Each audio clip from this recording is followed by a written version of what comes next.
Hello बच्चों, नमस्कार। मैं हूं राकेश कुमार। ज्ञान सिंधु कोचिंग क्लासेस में आपका स्वागत है। आज के सेशन में कक्षा 9 के विद्यार्थियों के लिए हम लेकर के आए हैं कक्षा 9 का विज्ञान का वार्षिक मॉडल पेपर 2024। तो जैसा कि आपको पहले से पता है, ये मॉडल पेपर 3 घंटा 15 मिनट का है और इसका पूर्णांक है 70 नंबर में। अब इसमें आपको जो महत्वपूर्ण निर्देश है वो हम आपको जल्दी जल्दी बता देते हैं। इसमें प्रश्न पत्र 2 खंड आ और बा में विभाजित है। जैसा कि आपको पता है, खंड आ में 20 क्वेश्चन है जिनका आंसर आपको OMR सीट पर देना है, और ये खंड आ भी 3 उपखंडों में का, खा और गा में विभाजित है। का भाग जो होगा, इसमें भौतिक विज्ञान से क्वेश्चन आपको पूछे जाएंगे, खा खंड में रसायन विज्ञान से क्वेश्चन पूछे जाएंगे और गा खंड में जीव विज्ञान से क्वेश्चन पूछे जाएंगे। इसी तरह से आपका जो एक दूसरा पार्ट है बा खंड, इसमें भी वर्णात्मक प्रश्न है और वर्णात्मक प्रश्न में जो है 50 नंबर का पूछा जाएगा। इसमें भी उपखंड है का, खा और गा। का में भौतिक विज्ञान से संबंधित है और खा में रसायन विज्ञान से और गा में जीव विज्ञान से संबंधित प्रश्न है। तो आइए शुरुआत करते हैं भौतिक विज्ञान से, और ये खंड आ के बहुविकल्पी प्रश्न है उपखंड का में। पहला प्रश्न देखिए है,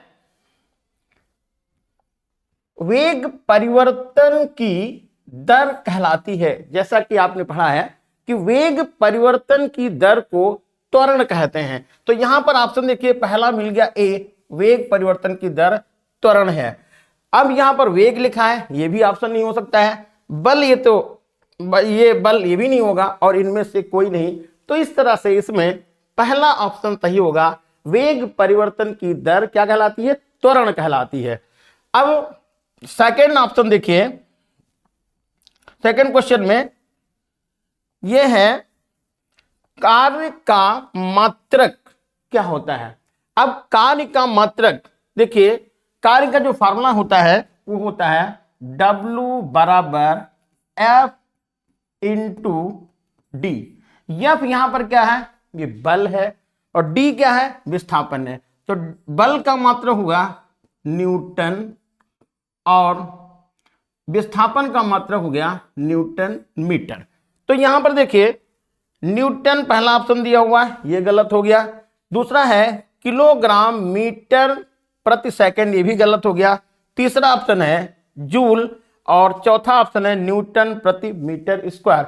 जैसा कि आपको और पता है कि ये कार्य का मात्रक एक और लिखा जाता है शॉर्ट में, जिसको जूल के भी नाम से जानते हैं। तो कार्य का मात्रक क्या होगा? जूल। ऑप्शन यहां पर सही होगा सी। ये ऑप्शन है सी, कार्य का मात्रक जूल। अगला प्रश्न देखिए, सामर्थ्य का SI मात्रक क्या है?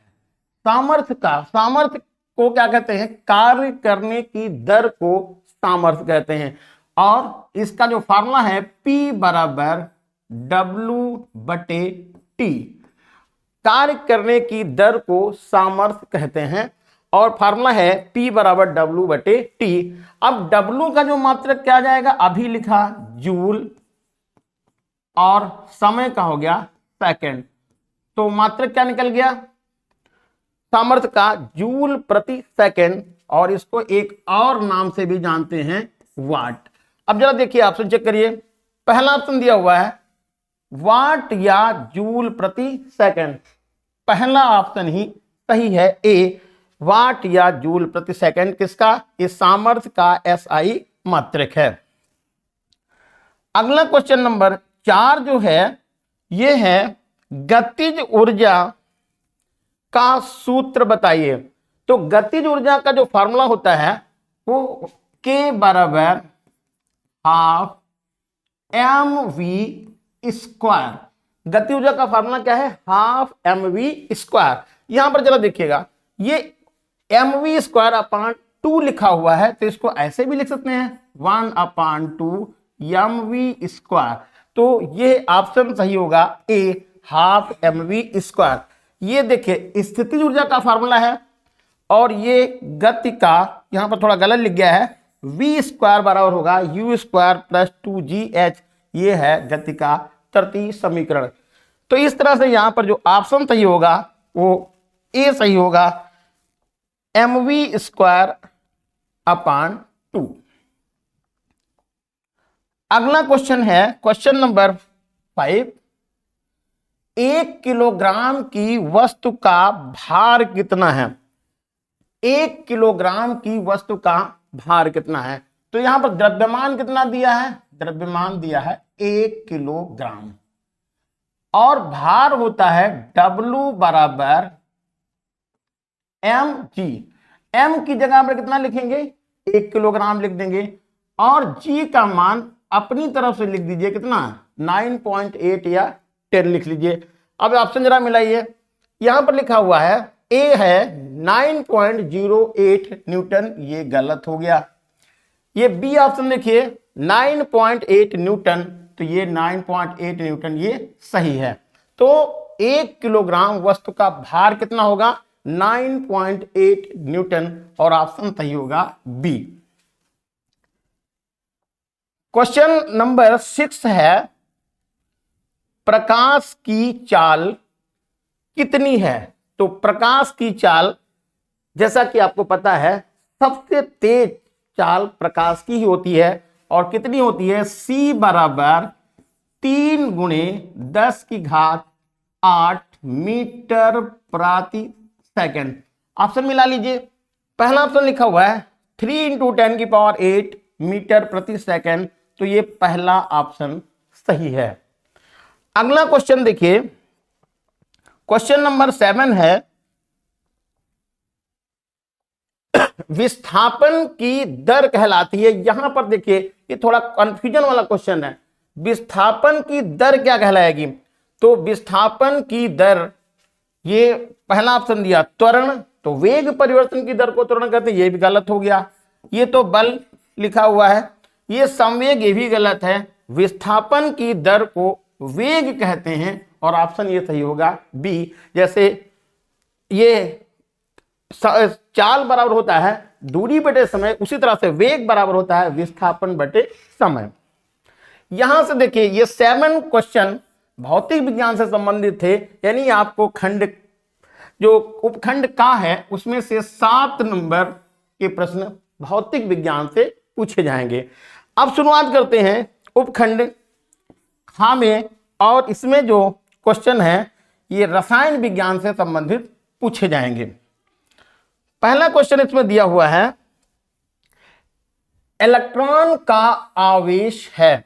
तो इलेक्ट्रॉन का आवेश कितना होता है? तो पहली बात यहां पर मात्रक से देख लीजिए, आवेश का मात्रक कूलाम है, ये जूल है, न्यूटन है, उनमें से कोई नहीं।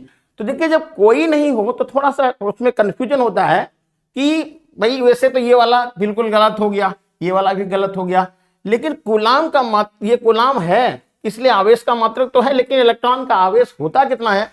तो इलेक्ट्रॉन का आवेश होता है 1.6 × 10⁻⁻19 कूलाम और इसका ऑप्शन सही होगा ए। अगला क्वेश्चन दिया हुआ है क्वेश्चन नंबर 9। कमरे के ताप पर द्रव अवस्था में पाई जाने वाली धातु कौन सी है? यह भी क्वेश्चन बहुत ही इंपॉर्टेंट है, यानी कि कमरे के ताप की बात करें और चाहे सामान्य अवस्था सामान्य टेम्परेचर की बात कर लें, तो द्रव अवस्था में पाई जाने वाली धातु ये पारा है। पारा, और पारा कहां पर है इसको आप देख सकते हैं। जो थर्मामीटर होता है, थर्मामीटर के अंदर पारे का प्रयोग करते हैं। अब क्यों पारे का प्रयोग करते हैं उसके 2-3 गुण हैं, आप समझ लीजिएगा। पारे का उपयोग यहां पर करते हैं, इसलिए करते हैं क्योंकि पारा जो कांच की दीवार से चिपकता नहीं है, तो और वो चमकीला ज्यादा होता है। तो यहां पर इसका ऑप्शन सही होगा 9 का, प्रश्न नंबर 9 का ऑप्शन होगा सी, पारा। क्वेश्चन अगला है क्वेश्चन नंबर 10। सोडियम का रासायनिक संकेत क्या है? तो सोडियम का रासायनिक संकेत जैसा कि आपको यहां पर पता है, ये सोडियम का रासायनिक संकेत क्या होगा? Na होता है। तो ये ऑप्शन कौन सा सही होगा? ए सही होगा, Na। ये Pb तो लेड यानी सीसा है, ये Mg क्या है? Mg यहां पर है मैग्नीशियम, और Al क्या है, एल्युमिनियम। इस तरह से यहां पर जो ऑप्शन सही होगा ए, यानी कि Na सोडियम का रासायनिक सूत्र है। अगला क्वेश्चन जो ये है 11 नंबर, पानी का अणुभार कितना होता है? तो पानी का अणुभार होता है 18 और ऑप्शन यहां पर सही होगा बी, क्योंकि इसका जो सूत्र होता है वो होता है H2O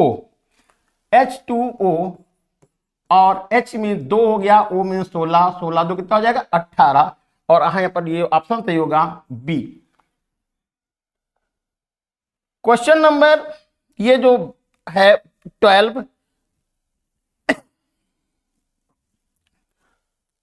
न्यूट्रॉन की खोज किसने की है? न्यूट्रॉन की खोज जो है चैडविक ने की है। किसने की है? चैडविक ने। यहां पर जो थॉमसन ने, इसको भी जान लीजिए, ये थॉमसन ने इलेक्ट्रॉन की खोज की है, रदरफोर्ड ने प्रोटॉन की खोज की है और क्यूरी, मैडम क्यूरी ने रेडियम तत्वों की खोज की है। तो यहां पर जो ऑप्शन सही हो जाएगा, न्यूट्रॉन की खोज चैडविक ने की है, ऑप्शन सही होगा ए।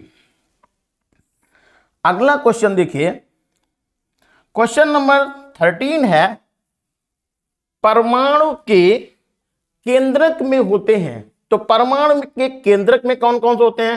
देखिए, परमाणु के केंद्रक में प्रोटॉन और न्यूट्रॉन दोनों होते हैं और यहां पर यह ऑप्शन सही होगा डी, प्रोटॉन और न्यूट्रॉन। देखिए यहां पर प्रोटॉन लिखा है, प्रोटॉन केवल नहीं होते हैं, केंद्रक में होते हैं। केंद्रक पे प्रोटॉन भी होते हैं और न्यूट्रॉन भी होते हैं। इलेक्ट्रॉन तो बाहरी कक्षा में चक्कर लगाते हैं, लेकिन एक बात और ध्यान रखना है, प्रोटॉन पर आवेश होता है प्लस और इलेक्ट्रॉन पर होता है माइनस आवेश, और ये दोनों आवेश कैसे होते हैं? आपस में बराबर होते हैं और इनकी संख्या, यदि कह सकते हैं प्रोटॉन और इलेक्ट्रॉनों की संख्या, प्रोटॉन और इलेक्ट्रॉनों की जो संख्या होती है वो भी बराबर होती है। इसलिए परमाणु उदासीन होता है, क्योंकि जितना प्लस आवेश होता है उतना ही माइनस आवेश होता है। क्वेश्चन नंबर 14 है, दूसरे कक्षक में इलेक्ट्रॉन की अधिकतर लिखा है, यहां पर अधिकतम है, अधिकतम संख्या कितनी होगी?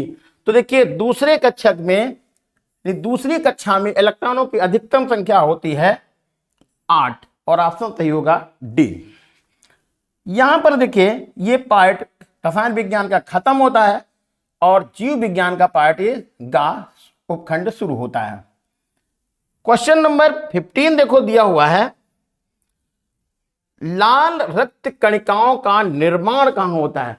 तो लाल रक्त कणिकाओं का निर्माण अस्थि मज्जा में होता है और ऑप्शन सही होगा सी। देखिए फेफड़ों का कार्य जो है, ये जो वायु को जो है शरीर के अंदर लेना और फिर बाहर निकालना, और यहाँ पर हृदय का भी काम है, आपको ब्लड का सर्कुलेशन पूरे शरीर में पहुंचाना, और ये इनमें से कोई नहीं तो गलत हो गया। लाल रक्त कणिकाओं का जो निर्माण होता है वो होता है अस्थि मज्जा में।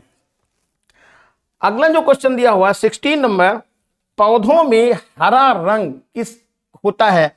तो पौधों में हरा रंग जो होता है हरित लवक की वजह से होता है, और यहां पर जो ऑप्शन दिया गया है सी वो सही है, हरित लवक।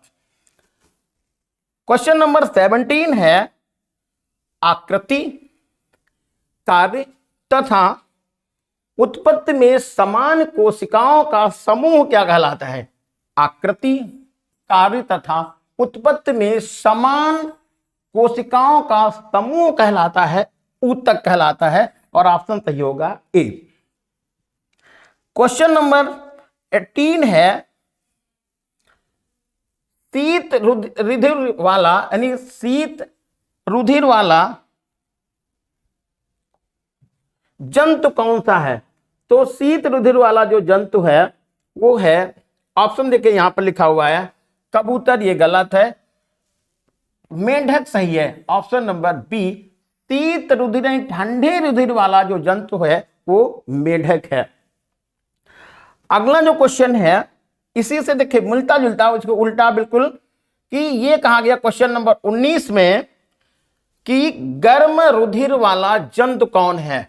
गर्म रुधिर वाला जंतु है ये, इसमें देखिए यहां पर एक गौरैया लिखा है, ऑप्शन नंबर ए सही है। गौरैया जो है गर्म रुधिर वाला जंतु है, ऑप्शन नंबर ए सही है। अब अगला जो है क्वेश्चन नंबर 20 जो है इस पार्ट का, इस उपखंड का लास्ट क्वेश्चन है।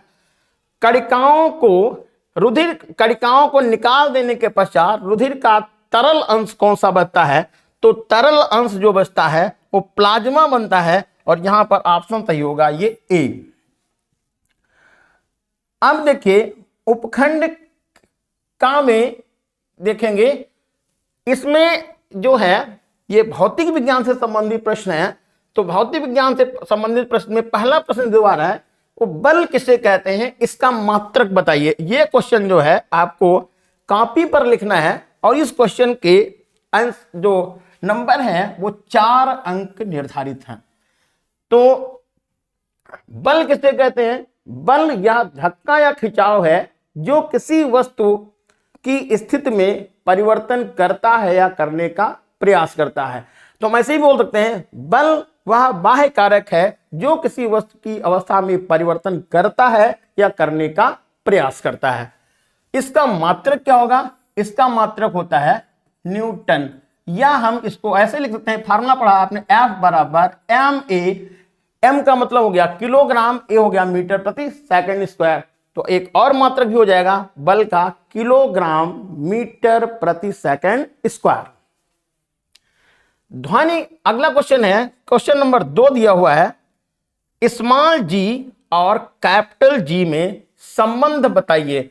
देखिए स्मॉल जी क्या है? ये गुरुत्वीय त्वरण है, और ये कैपिटल जी क्या है? सार्वत्रिक गुरुत्वाकर्षण नियतांक है। तो जैसा कि आपने पढ़ा है, ये कैपिटल जी कहां मिलेगा? न्यूटन के गुरुत्वाकर्षण नियम में। न्यूटन का गुरुत्वाकर्षण नियम क्या है कि दो वस्तुओं के बीच लगने वाला आकर्षण बल वस्तुओं के द्रव्यमानों के गुणनफल के अनुक्रमानुपाती और उनके बीच की दूरी के वर्ग के व्युत्क्रमानुपाती होता है। और इसको आप लिखते हैं F बराबर कैपिटल जी m1 m2 अपान r स्क्वायर। यहां पर जो कैपिटल जी है वो सार्वत्रिक गुरुत्वाकर्षण नियतांक है। दूसरा स्मॉल जी क्या है? गुरुत्वीय त्वरण, कि यह वस्तु को ऊपर से ऐसे नीचे गिराया जाए तो वस्तु के वेग में प्रति सेकंड होने वाले परिवर्तन को या होने वाली वृद्धि को गुरुत्वीय त्वरण कहते हैं। इसका जो है मान 9.8 से 10.0 मीटर प्रति सेकंड स्क्वायर होता है। और ये भी फिक्स नहीं है, हर एक पृथ्वी के अलग अलग बिंदुओं, अलग अलग स्थानों पर इसका मान थोड़ा सा चेंज होता है। अब यहां पर जो बात आती है स्मॉल जी और कैपिटल जी में संबंध क्या है, तो स्मॉल जी और कैपिटल जी में जो संबंध पूछा गया है, स्मॉल जी बराबर कैपिटल जी me अपान re स्क्वायर। स्मॉल जी बराबर कैपिटल जी me अपान re स्क्वायर। स्मॉल जी गुरुत्वीय त्वरण हो गया, कैपिटल जी सार्वत्रिक गुरुत्वाकर्षण नियतांक हो गया, me पृथ्वी का द्रव्यमान हो गया, और re पृथ्वी की त्रिज्या है। अगला क्वेश्चन नंबर 3 है, ध्वनि किसे कहते हैं? और श्रव्य, अपश्रव्य और पराश्रव्य ध्वनि तरंगों के विषय में बताइए। देखिए जो हम अपने कानों से सुनते हैं, जो कान के द्वारा सुना जाता है, उसे हम क्या कहते हैं? ध्वनि कहते हैं। अब श्रव्य तरंगे कौन सी हैं? जिन तरंगों को हम सुन सकते हैं उनको हम, या जिन तरंगों को हम, हमारे कान उन तरंगों के प्रति सेंसिटिव होते हैं, उन्हें हम कहते हैं श्रव्य तरंगे। और श्रव्य तरंगों की जो आवृत्ति होती है 20 हर्ट्ज से 20,000 हर्ट्ज के बीच होती है। तो हम ऐसे बोलें कि श्रव्य तरंगों की जो आवृत्ति होती है 20 हर्ट्ज से 20,000 हर्ट्ज होती है, यानी कि वे तरंगे जिनकी आवृत्ति 20 हर्ट्ज से 20,000 होती है, उन तरंगों को हमारा कान सुनता है, यानी सेंसिटिव है। इन्हें क्या कहते हैं? श्रव्य तरंगे। अपश्रव्य तरंगे जिनकी आवृत्ति 20 हर्ट्ज से कम होती है, अपश्रव्य तरंगे कहलाती हैं। और जिन तरंगों की आवृत्ति 20,000 हर्ट्ज से ज्यादा होती है, उन्हें हम क्या कहते हैं? अपश्रव्य तरंगे कहते हैं। तो केवल जो हम लोग सुनते हैं वो केवल श्रव्य तरंगे हैं, सुनते हैं, जिनकी आवृत्ति 20 हर्ट्ज से 20,000 हर्ट्ज के बीच में होती है। अगला जो क्वेश्चन इसमें फोर्थ आ रहा है, 20 किलोग्राम की वस्तु, यहां पर किलो लिखा है, आप इसको ग्राम और समझ लीजिएगा। 20 किलोग्राम की वस्तु पर बल लगाकर उसके वेग को 5 मीटर प्रति सेकंड से 15 मीटर प्रति सेकंड कर दिया जाता है, तो इसमें किया गया कार्य कितना है? तो सबसे पहले ऐसा करिएगा, ये 20 किलोग्राम की वस्तु है और यहां पर वेग इसका कितना लिखा है? 5 मीटर प्रति सेकंड। तो आप सबसे पहले गतिज ऊर्जा निकाल लीजिए। इसकी प्रारंभिक गतिज ऊर्जा कितनी है? प्रारंभिक गतिज ऊर्जा को आप लिख देंगे K1 और हो जाएगा हाफ mv1 स्क्वायर। तो ये जो मान है 20 किलोग्राम, ये क्या आएगा? m आएगा, और ये जो वेग है वो क्या हो जाएगा? v1 हो जाएगा। उसका वेग कितना किया गया? 15 मीटर पर सेकंड किया गया। तो यहां हम लिख देते हैं K2 बराबर हाफ m v2 स्क्वायर। तो इस वाले मान को क्या लिख देंगे? इस मान को आप लिख देंगे यहां पर, यानी 15 मीटर पर सेकंड को v2 लिख देंगे। तो जैसा यहां पर आप देख पा रहे हैं, m का मान है 20 किलोग्राम, v1 का मान है 5 मीटर प्रति सेकंड और v2 का मान है 15 मीटर प्रति सेकंड। इन दोनों से आप K1 और K2 की वैल्यू अलग अलग निकाल लेंगे। फिर K2 में से K1 को घटा देंगे और घटाने पर जितना मान निकलेगा, जो भी मान आएगा, वो होगा ऊर्जा में परिवर्तन। और किसकी वजह से हुआ है? बल लगाने की वजह से हुआ है। इसका मतलब बल लगाने पर कितना कार्य किया गया, वो W बराबर हो जाएगा K2 माइनस K1। तो यहां से आप इसका आंसर निकाल लेंगे। इसका जो 8वां क्वेश्चन दिया हुआ है, एक वस्तु स्थिर अवस्था से चलना प्रारंभ करती है और प्रथम 4 सेकंड में S1 दूरी तय करती है तथा अगले 4 सेकंड, सेंटीमीटर लिख गया है, यहां पर आप इसको सेकंड समझेंगे, अगले 4 सेकंड में S2 दूरी तय करती है, तो सिद्ध कीजिए S2 बराबर 3S1। तो इसमें क्या करिएगा, ये स्थिर अवस्था में है, यानी U का मान लिख लेंगे आप 0। त्वरण को आप इसमें A मान लेंगे। कितना त्वरण लग रहा? स्मॉल a लिख लेंगे। और टाइम कितना लगना है? टाइम निकाल लेंगे, ये है 4 सेकंड। अब 4 सेकंड ये समय हो गया, त्वरण है a मीटर प्रति सेकंड स्क्वायर। इससे क्या करेंगे, आप 4 सेकंड में चली गई दूरी निकाल लेंगे इस वाले फॉर्मूले से। v स्क्वायर बराबर u स्क्वायर प्लस 2as। इससे आप पता करेंगे v का मान आपको मालूम है। v का मान देखिए, 4 सेकंड में चली गई दूरी निकालना है। सर देखिए पे थोड़ा सा गड़बड़ हो गया है, फॉर्मूला यहां लगा देंगे st बराबर या s बराबर ut plus half at square. यहां पर s की जगह पर s1 लिख देंगे। यहां u का मान आपको मालूम है, टाइम की जगह पर यहां पर 4 सेकंड लिखेंगे और a और t का मान पता है। इससे आप यहां पर s1 का मान इस वाले फार्मूले से पता कर लेंगे। फिर उसके बाद ये अगले 4 सेकंड में, तो इसका मतलब पहले वस्तु 4 सेकंड चली, फिर 4 सेकंड और चली गई, इसका मतलब टोटल समय कितना लग रहा? 8 सेकंड। तो 8 सेकंड में चली गई दूरी आप यहां पर निकाल लेंगे, यानी t2 का जो मान लिखेंगे वो लिख देंगे 8 सेकंड। अब 8 सेकंड में चली गई दूरी निकाल लेंगे, इसको हम लिख देंगे s डैश, यहां से निकाल लेंगे। 8 सेकंड में चली गई दूरी में से, 8 सेकंड में चली दूरी में से क्या करेंगे, 4 सेकंड में चली गई दूरी घटा देंगे, तो अगले 4 सेकंड में चली गई दूरी मालूम हो जाएगी, जिसको क्या बोल देंगे, इसको बोलेंगे s2। और फिर s2 और s1 में रिलेशन देख लेंगे और आपका यहां पर आंसर मिल जाएगा s2 बराबर 3s1। अब ये उपखंड जो खा है ये रसायन विज्ञान से संबंधित है। आपको इसमें पहला क्वेश्चन पूछा जा रहा है, मिश्रण और यौगिक में क्या अंतर है। देखिए मिश्रण क्या है, कोई चीज को बिना नाप तोल से ऐसे ही मिला दिया जाए, उसको क्या कहते हैं, मिश्रण कहते हैं। जैसे आप खिचड़ी बनाते हैं, तो खिचड़ी में दाल और चावल आप मिला देते हैं, नमक मिला दिए, तो कोई मानक नहीं है कि आप इसे मानक से कोई मिलाए हैं, वो क्या कहलाएगा, मिश्रण कहलाएगा। लेकिन आप किसी निश्चित मात्रा में मिलाएंगे किसी वस्तु को, किन्हीं पदार्थों को, तो क्या कहलाएगा, यौगिक यानी कंपाउंड कहलाएगा। तो ये आपको शायद पता चल गया होगा मिश्रण क्या है और यौगिक क्या है। मिश्रण में जो पदार्थ मिलाए जाते हैं उनको कोई मानक नहीं होता है, उनको ऐसे मिलाया जाता है, यौगिक में मानक होता है। इसका सेकंड नंबर है रदरफोर्ड का परमाणु मॉडल, आपको लिखना है रदरफोर्ड का परमाणु मॉडल क्या है। देखिए ध्यान रखना है, रदरफोर्ड ने सबसे पहले परमाणु मॉडल के विषय में बताया था। फिर है वाष्पीकरण क्या होता है, उन कारकों का उल्लेख कीजिए जिन पर वाष्पीकरण की दर निर्भर करती है। देखिए वाष्पीकरण ये होता है कि जल का भाप में बदलना क्या कहलाता है, वाष्पन यानी वाष्पीकरण कहलाता है।